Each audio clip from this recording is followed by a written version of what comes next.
नमस्कार, मेरा नाम डॉक्टर धर्मेंद्र शर्मा है। जैसा कि आप जानते हैं कि हाई स्कूल और इंटरमीडिएट जो रिजल्ट है उत्तर प्रदेश माध्यमिक शिक्षा बोर्ड का वो आ चुका है और उत्तीर्ण सभी विद्यार्थियों को हार्दिक शुभकामनाएं। और कुछ विद्यार्थियों का मेरे पास मेल प्राप्त हुआ है। उन्होंने मुझसे कहा है कि सर हमारा रिजल्ट आ चुका है और हम अच्छे नंबरों से पास हो चुके हैं, कृपया करके हमारा मार्गदर्शन करिए। कुछ विद्यार्थियों ने मुझे ईमेल द्वारा क्वेश्चन पूछा है और कुछ विद्यार्थी मुझे व्हाट्सएप पे और कुछ ने कॉल किया था। तो मैं सबसे पहले आपको जो इंटर के विद्यार्थी हैं उनको बताता हूँ। वैसे मैं पहले बता चुका हूँ कि हाई स्कूल और जो इंटर पास विद्यार्थी हैं उनको भविष्य में क्या करना चाहिए और कौन कौन से कोर्स का चयन कर सकते हैं, लेकिन इन विद्यार्थियों के मांग के आधार पर मैं आप लोगों को पुनः बताता हूँ कि हाई स्कूल के बाद हमें क्या करना चाहिए। तो हाई स्कूल के माध्यम से मैंने आपको पहले एक बार बता दिया और ऊपर पहले इससे पहले वाले वीडियो में भी मैंने बता दिया, लेकिन अब मैं इंटर पास जो विद्यार्थी हैं उनको मैं बताऊंगा कि इंटर पास करने के बाद अब आपको भविष्य में ऐसा क्या करना चाहिए जिससे कि आपका जो भविष्य है वो शिक्षा के क्षेत्र में आसानी से सही हो सके। और आपको ऐसे कोर्स कौन से कोर्स का चयन करना चाहिए जिससे कि आप आगे चल के आप लोगों का भविष्य सही हो और आप आसानी से रोज़गार प्राप्त कर सकें। तो मैं आपके जो इंटर के बाद जो सभी जो कोर्स होते हैं मैं उसके बारे में पूरी जानकारी देता हूँ। तो ज़्यादा समय नहीं लगाते हैं, अब मैं इंटर के बाद क्या करना चाहिए ऐसे विद्यार्थियों को मैं पूरा डिटेल से डिस्प्ले के माध्यम से बताना चाहूँगा। तो आइए, ज़्यादा समय नहीं लगाते हैं, देखते हैं। एक बार मैं फिर दोबारा बधाई देना चाहता हूँ जो विद्यार्थी उत्तर प्रदेश माध्यमिक शिक्षा बोर्ड में है, जो 12वीं के विद्यार्थी वो पास हो गए, उनको अपने करियर के बारे में डिसाइड करना है कि वो आगे किस प्रकार क्या करेंगे और कैसे किस कौन से विषय का चुनाव करेंगे। तो मैं उसके बारे में पूरी आपको जानकारी दे रहा हूँ। जैसे कि आप लोगों का मेरे पास मैसेज और मेल आया था, तो मैं उस हिसाब से आपको मार्गदर्शन कर रहा हूँ कि आपको आगे क्या करना है। तो देखिए, मैं आपको ज़्यादा समय नहीं लगाता हूँ और बताता हूँ कि आपको क्या करना है। देखिए, 12th स्टैंडर्ड ये है कि स्ट्रीम में जो आपका 12वीं है उसके बाद आपको क्या करना है। तो देखिए, डिस्प्ले पे जैसे कि कुछ बताया गया है, उसके बारे में हम बात करते हैं। उसको बड़ा कर लेते हैं डिस्प्ले को। हाँ, देखिए इसमें 12th का है। 12th के बाद जो आपका जैसे बहुत सारे विद्यार्थी ऐसे होते हैं कि वो आपको कहेंगे नहीं हमें तो आगे पढ़ाई करनी है, बीए करनी है, बीकॉम करनी है या बीएससी करनी है।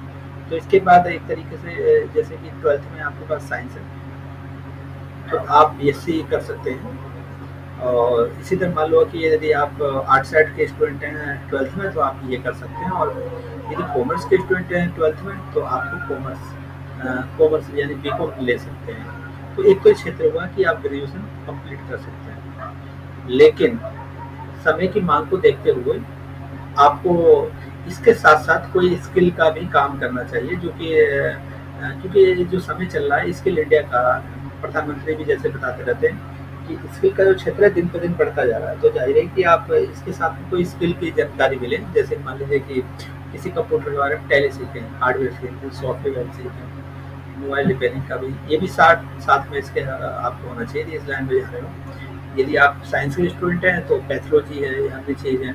कॉमर्स के तो टैली है, आप इसके बारे में भी आप थोड़ी बहुत जानकारी लेते रहें, एक तरीके से अपडेट होते हैं समय के अनुसार। बाकी आपकी क्षमता के ऊपर सब चीज़ निर्भर करता है। इसलिए जैसे कि आप देख रहे हैं सारणी ऊपर कि साइंस को इन्होंने कई भागों में डिवाइड किया है। जैसे कि पीसीएम ग्रुप है, इसके अंदर दे दिया इन्होंने ग्रेजुएशन के बारे में बात कर रहे हैं कि फिजिक्स केमिस्ट्री मैथ इसमें ले सकते हैं। पीसीएमबी यानी इसके अंदर ले सकते हैं फिजिक्स केमिस्ट्री बायो और मैथ।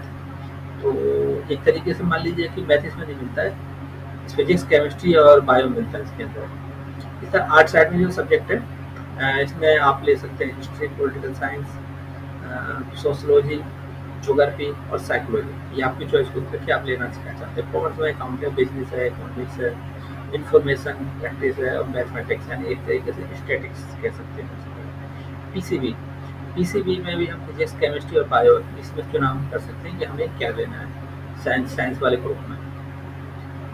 नेक्स्ट हम इसके अंदर हम बात करना चाहेंगे, जैसे कि आप देख रहे हैं चार्ट है।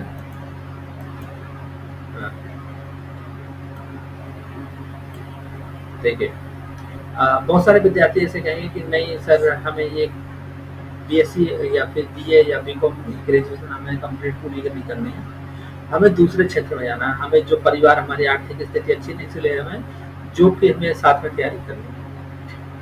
तो आप आगे की पढ़ाई भी कर सकते हैं, जॉब की तैयारी भी कर सकते हैं। जैसे कि डिस्प्ले में दिखाया गया है कि examination for job in life insurance, जैसे कि LIC वाले वैकेंसी निकालते हैं 10th यानी 12th के बाद जो होता है LIC इंश्योरेंस का निकालते हैं, तो आप इसकी भी तैयारी कर सकते हैं। कैडेट इनकी भी तैयारी कर सकते हैं।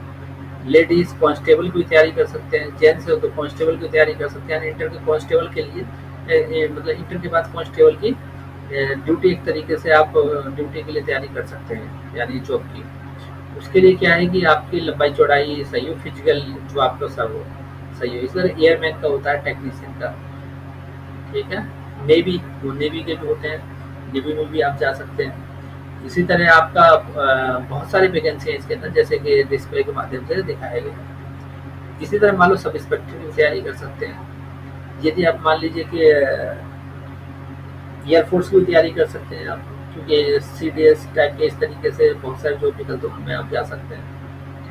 पर्सनल असिस्टेंट ग्रेड की भी तैयारी कर सकते, कलर की भी तैयारी कर सकते हैं। नॉन टेक्निकल की भी तैयारी कर सकते हैं, टेक्निकल की भी तैयारी कर सकते हैं, जूनियर असिस्टेंट की तैयारी कर सकते हैं, यानी SSC निकालता है ये सभी चीज़ें। लॉयर डिवीजन कलर की भी तैयारी कर सकते हैं, ठीक है। यानी ये जॉब का एक तरीके से ऑप्शन बहुत ज़्यादा खुल सकता है। जनरल ड्यूटी की तैयारी कर सकते हैं। मान लो आपका साइंस साइड के आप स्टूडेंट हैं 12th में, तो अभी तक टेक्नीशियन, और लोग टेक्नीशियन में भी रेलवे में निकाल रही थी, आपको जॉब रेलवे में भी जा सकते हैं।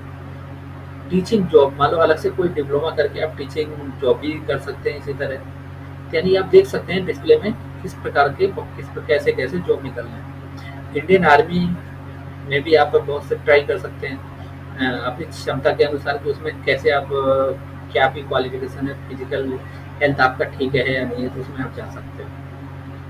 ठीक है। करियर के लिए और भी बहुत सारे इसके अंदर चांस हैं, तो इसके बारे में बताऊंगा। जैसे कि मान लीजिए डिस्प्ले बड़ा कर लेते हैं, ये है। जैसे कि मान लीजिए बहुत सारे लोग कहते हैं नहीं हमें जॉब की तैयारी करनी, हमारी आर्थिक स्थिति बहुत अच्छी है, तो ठीक है, कोई दिक्कत नहीं। 10वीं के बाद आप पढ़ाई को चालू करके, जिस प्रकार 12वीं में आप आएंगे तो 12वीं के बाद आप आगे की पढ़ाई को चालू कर सकते हैं। जैसे कि मान लो इंजीनियरिंग ट्रेड है तो इंजीनियरिंग ले सकते हैं 12th के बाद। मेडिकल लाइन में भी जा सकते हैं। अदर इसमें बहुत सारे कोर्स होते हैं, defence, public administration, police, sports की तैयारी करके आप कर सकते हैं। टीचिंग डिप्लोमा होता है टीचिंग के लिए, तो उसमें आप जा सकते हैं। आर्ट्स और साइंस और कॉमर्स इनके बारे में डिग्री भी ले सकते हैं, जैसे हमने शुरू में पहली बात कर लिया है इसके बारे में। डिग्री के बारे में किसी यूनिवर्सिटी में दाखिला लेके आके आप आगे की पढ़ाई भी जारी कर सकते हैं। अब जैसे कि ये बताया कि इंजीनियरिंग के बारे में बताया, इंजीनियरिंग यानी एक तरीके से बीटेक। 12th के बाद आप बीटेक कर सकते हैं। बीटेक जैसे कि इन्होंने बताया कि एंट्रेंस डिस्प्ले में बताया गया है कि एंट्रेंस होता है इसके लिए जी का, EIEEE का होता है। बहुत सारे अलग अलग संस्थाएं कराती हैं, तो आप उसके बारे में जा सकते हैं। यदि इवनिंग क्लास में आप दाखिला लेना चाहते हैं तो BE कर सकते हैं, ठीक है। तो बहुत सारे इसके अंदर रास्ते खुल जाते हैं, जिसके बारे में आप तैयारी करके आप इस वाली लाइन में आप जा सकते हैं। मेडिकल की लाइन के बारे में बात करते हैं, फिर 12th के बाद मेडिकल की लाइन खुल जाती है, आप मेडिकल वाली लाइन में भी जा सकते हैं। जैसे देखिए मेडिकल के बारे में बताते हैं कि मेडिकल में आप कौन कौन से जा सकते हैं। जैसे कि आप मान लीजिए सबसे पहले एलोपैथिक वाले उसमें यानी MBBS कर सकते हैं। इसमें वेटनरी यानी गाय भैंस जीव जंतु के डॉक्टर हो तो उसमें आप जा सकते हैं। होम्योपैथिक के जो डॉक्टर बनते हैं उस वाली लाइन में भी आप जा सकते हैं, जैसे BHMS कहा जाता है। डेंटल यानी BDS में जा सकते हैं, BMS में जा सकते हैं। अदर जो बहुत सारे कोर्स हैं, जैसे कि मान लीजिए BSc नर्सिंग में जा सकते हैं आप, PPT है उसमें जा सकते हैं। यानी बहुत सारे एक्सरे टेक्नीशियन में जा सकते हैं, ब्लड वाले उसमें डिपार्टमेंट में जा सकते हैं। बहुत सारे ऐसे डिपार्टमेंट हैं मेडिकल में जिसमें आप कोर्स करके आप आगे जा सकते हैं। पहले इसके लिए कुछ कोर्स करना होता है, डिप्लोमा या सर्टिफिकेट कोर्स, उसके बाद आप जाएंगे इसके अंदर। जैसे कि मान लो इसमें दिखाया गया करियर पथ के लिए, यानी करियर में आगे बढ़ने के लिए आप MBBS और ये सब आप करके आप आगे बढ़ सकते हैं डॉक्टर लाइन।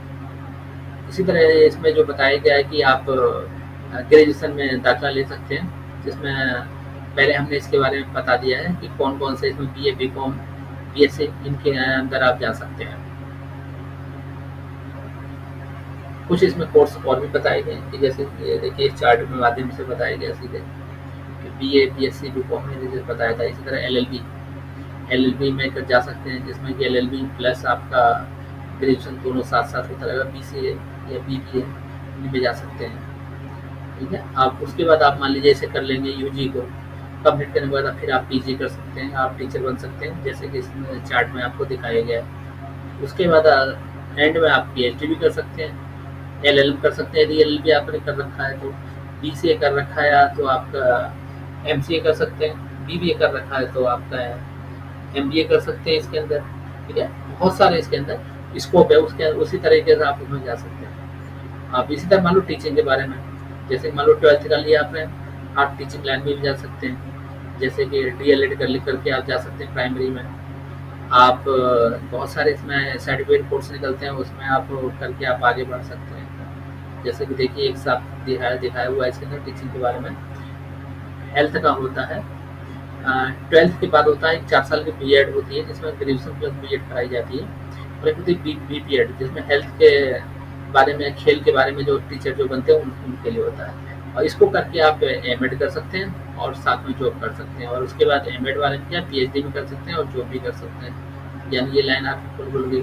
डिफेंस में जा सकते हैं आप, जैसे कि इसमें दिया हुआ है एनडी की तैयारी कर सकते हैं, या फिर बीटेक इंडियन नेवी यानी बीटेक कर उसमें भी जा सकते हैं। बहुत सारे इसके लिए आपके रास्ते खुल जाते हैं डिफेंस के लिए, आर्मी है, नेवी है, एयरफोर्स है, बहुत सारे ऐसे डिपार्टमेंट उनमें आप जा सकते हैं इसके बाद, ठीक है। इसी तरह मान लीजिए कि करियर के बारे में जो अदर जो बातें हैं इसमें निकली कि आप एमबीए कर सकते हैं ग्रेजुएशन कंप्लीट करके, एमबीए इसमें फैशन डिजाइनिंग के बारे में भी जा सकते हैं। फिल्म के बारे में शौकीन रखते हैं फिल्म बनाने के लिए तो आप फिल्म मेकिंग उसमें भी जा सकते हैं, डिप्लोमा कर सकते हैं। यानी बहुत सारे ऐसे डिपार्टमेंट हैं जहाँ पे आप जा सकते हैं। चलिए ठीक है, आज के लिए बस इतना ही। आगे आप लोग अपना ध्यान रखिए और करियर में आगे बढ़ने के लिए आप मेहनत से पढ़ाई करिए, और जो भी आप चूज करना चाहते हैं, जिसमें आप आगे बढ़ना चाहते हैं, तो आप पहले उसके लिए सोच समझ लीजिएगा और किसी पढ़े लिखे व्यक्ति के पास जाकर के अपने करियर की पहले आप काउंसलिंग करवा लीजिएगा। और जिसमें जो चीज़ इच्छा आपके मन से आती है कि मुझे इस क्षेत्र में आगे बढ़ना है, आपको उसी क्षेत्र में आगे बढ़ना है। आप दूसरे व्यक्ति से आप ये नहीं पूछेंगे मुझे किस क्षेत्र में आगे बढ़ना चाहिए, आप अपनी बातों को उन्हें बताइए। ऐसा नहीं कि भेड़ चाल की तरह आप दूसरा व्यक्ति जहाँ जा रहा है आप उसके पीछे पीछे आप उसी लाइन में आप आगे बढ़ना है, जबकि आगे चल के आपको ऐसी दिक्कत का सामना करना पड़ता है। जैसे कि आप देख रहे हैं कि बहुत सारे बच्चे ऐसे होते हैं कि पढ़ाई करते करते वो लोग आत्महत्या कर लेते हैं। क्यों?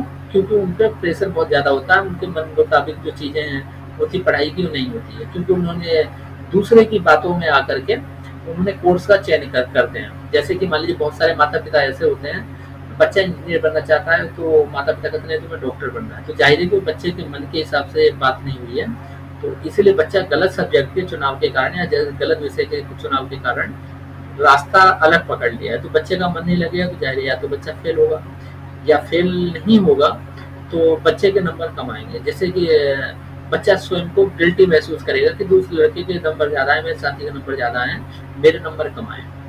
तो इसलिए आप जो सब्जेक्ट चुनिएगा इसके अंदर या स्ट्रीम चुनिएगा, वो सोच समझ के चुनिएगा कि मुझे कौन से क्षेत्र में आगे बढ़ना है और मुझे क्या करना है। ठीक है, आज के लिए बस इतना ही। आप लोग अपना ख्याल रखिएगा, और किसी बारे में और जानकारी आपको चाहिए तो मेरे को आप मैसेज करिएगा, जिससे कि मैं आपका मार्गदर्शन करूँ।